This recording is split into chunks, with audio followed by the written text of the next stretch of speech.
In this video, I'll introduce one more technique for storing page tables. This is called the inverted page table technique. So let's start by refreshing ourselves on how page tables typically work. So normally we have kind of this setup up top. The idea here is my page table is really just a table, or maybe I can think of it as just being like an array too. An array that goes from something like index 0 to index n. So let's say we have that. If I have an address, right, an address looks like this, right, P and then basically my D, right, basically my page and my offset. What happens is I go look at my array, right, I look for basically the index that corresponds to P. So if I'm looking for page 5, I look for index 5, and inside there, right, there'll be some sort of value that represents the frame, right? What is the physical address, where this page is located? I take that out, I add it with D, and I get the final address, right, where this thing is going to be stored. So that's great, right? That's how things work. But this is a little bit problematic, right? It's particularly problematic if we're not using all the pages. So if there's ever a gap and like the system is just using pages 1 to 5 and then pages 1,000 to 10,000, like I have to basically fill in the entire thing. It's like, think about an array, right? If I have an array, I have spaces 0 to n, right? I'm not allowed to have any particular gaps in there. So that's just kind of going to be a little bit annoying because our page table will kind of balloon outwards, right? Having to store all these pages, even if it's the pages themselves, everyone isn't used, right? It's just page 1's being used, page 10's going to be used. Well, then I still need to have 10 pages. Just because that's the way kind of arrays work or tables work. So that's a little bit of an issue for me. So maybe let's see if we can kind of try to have a different approach to this. We're going to have the following thought. What if array indices indicate a frame number?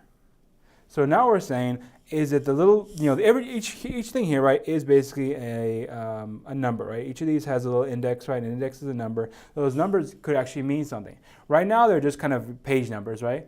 But what we could do is basically use them to store, frames. Right? We could store some information about where something is supposed to exist in memory.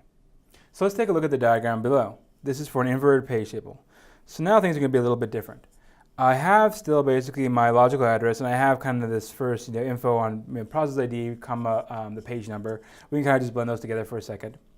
And then the offset. So the idea here is instead of me using this bit of information here as a lookup into the table to find out where is that thing being stored, what I'll instead do is I'll go and search my table for that PID, comma, P bit of information.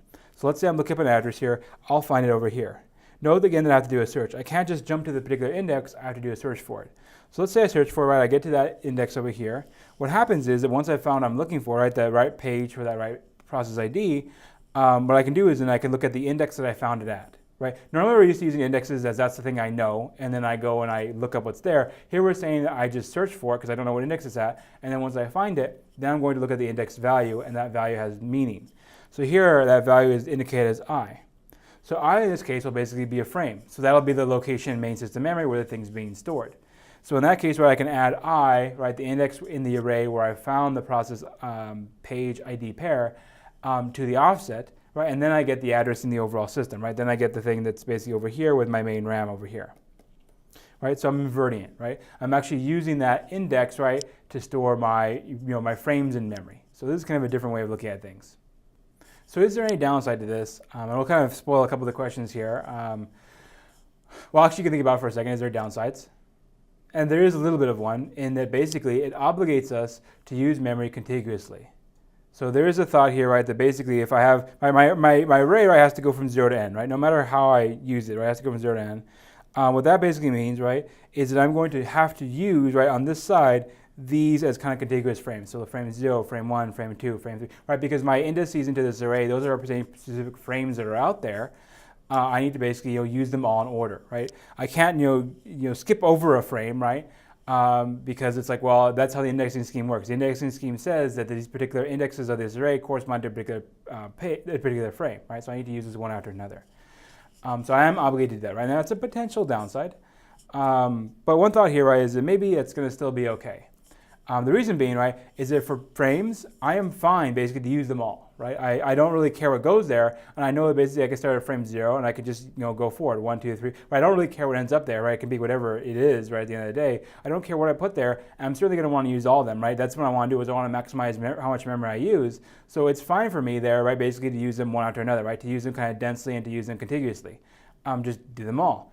Usually it's not the case with pages though, right? Because pages are a little bit more sparse, right? A program may not need all of them, right? Maybe it's sharing memory, maybe it doesn't need it right now, whatever. But as far as frames are concerned, we're a little bit safer there because we do want to kind of maximize our usage of the actual physical memory. So that's an additional assumption we need, right? Is that we're using memory contiguously. kind of page after page after page, but generally it's going to be all right because we can put anything we want in those different positions. So there you have it, right? This is the idea of an inverted page table. Again, the idea is that when we're looking up a page, right, we basically search for that page number, right? And then the index that's stored in the array, right, this array over here, that's the one that will actually, that number of that index, right, is going to show us, what address in system memory that thing's actually going to be stored at. So that's the one idea.